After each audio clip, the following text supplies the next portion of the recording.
Hello, everyone. My name is Shaquille, the Holistic One Gilchrist, and I'm coming to you all back with another word. So, y'all, today, what I heard in my spirit as I was leaving work was don't return back to your Egypt. Okay, I'm going to say that again for the people in the back, right? This is a real impromptu message because I literally just heard it like over an hour ago, but it came back to me again, and I feel the need to be obedient, even though we should always feel the need to be obedient and to release it. But I'm hearing God say, do not return back to your Egypt.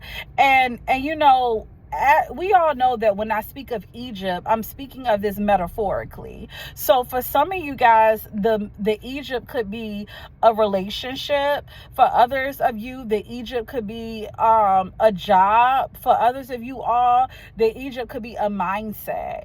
The Egypt could be the poverty mindset. The Egypt could be the lack mindset.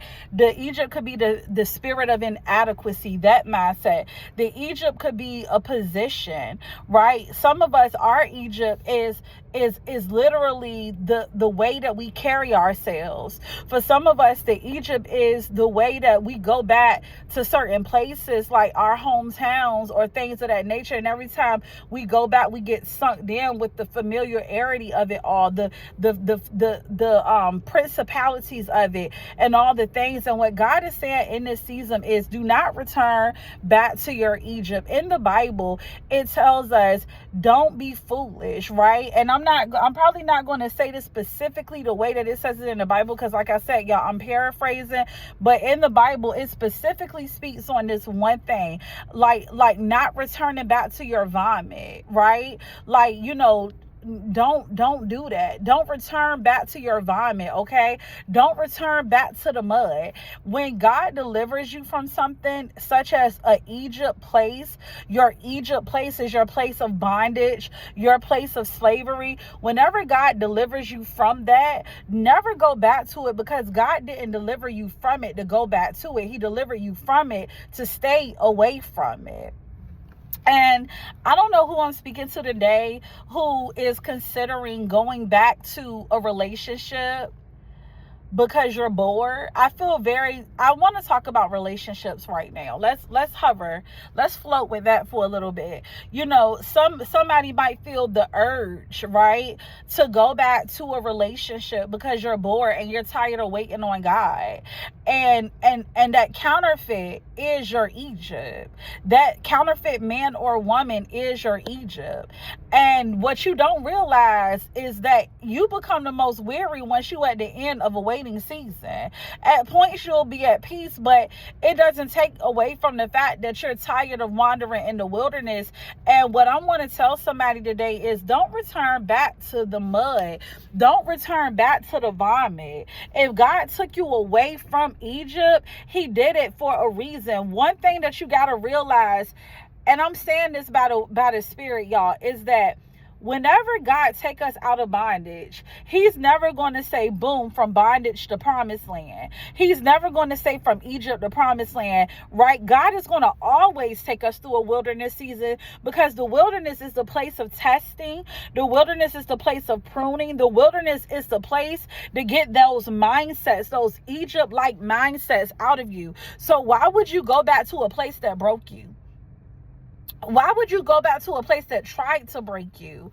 Why would you go back to the relationship that literally kept you single for as long as you was in it? Because basically you're not single unless you're married. You're single, because God doesn't acknowledge boyfriend and girlfriend relationships. Why would you go back to the situationship that left you unsure? Why would you go back to the person who never validated you, who gaslighted you, who made you feel inadequate, who made you feel like you wasn't deserving of marriage, who never took you out, who never showed you a good time, who never showed you off, who always made you feel like you were just what you was to them, which you were, a situationship? Or a relationship where it was traumatizing, or it was toxic, and you never could have peace, you never could rest there. God is saying, don't go back to your Egypt. Do not dare return back to the vomit. If God has relinquished you from the shackles of the Egypt, of the Egyptians. And what you're doing right now is you're just basically in the wilderness because he has to prune you before he can take you to the promised land. But what you don't realize is that you are literally this close. You're this close. The mindset. Don't go back to that self-doubt. Don't go back to the thing that God is elevating you in this season, right? God is sending you higher. God is taking you on a higher place. And you're trying to go back to the insecure mindset. You're trying to go back to the self-doubt. You're entertaining the voice of the devil when the word of God specifically says, think on that which is true, which is just, which is pure, which is good.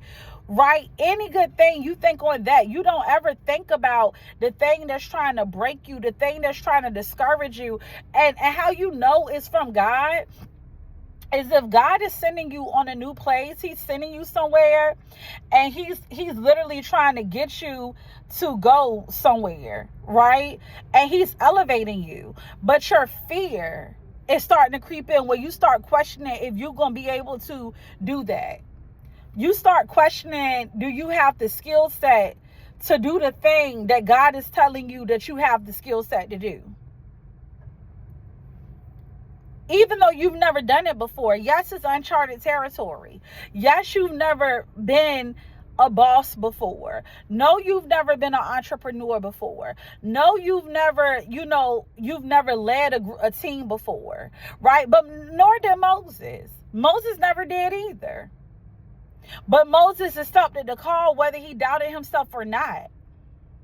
And because of him, the Israelites were able to get out of out of Egypt and go into the wilderness. And if it wasn't for Moses, they wouldn't have even known that the wilderness was a bridge between where they was and where they were going to be at. And yes, there was a generation of Israelites who never made it. But when it was all said and done, it was because of their own doing. And so the other thing that I want to say is, if you are tired of wandering in the wilderness, you cannot keep going back there. You can't keep entertaining Egypt when the wilderness gets inconveniencing. Can't keep entertaining porn when the spirit of abstinence is hard. You can't keep entertaining other men when God said don't date but wait. You can't keep going back to self-doubt every time you feel a little bit of imposter syndrome, or you get a little bit of criticism that's constructive, because remember, we need both rain and sunshine to grow.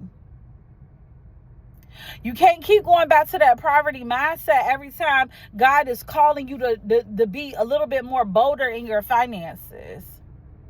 You can't keep going back into the spirit of fear every time you're afraid to step out on faith. God is saying, stop going back to Egypt. Look forward, look ahead, because your promised land is where I have you at. The only time you'll know it's time to go back is if God sends you back. If God don't send you back, don't go back. So this is for those who've been entertaining Egypt, who's been considering going back to Egypt. This is your warning. You're almost at the finish line, but you will not be if you go back to Egypt. I love y'all. Be blessed.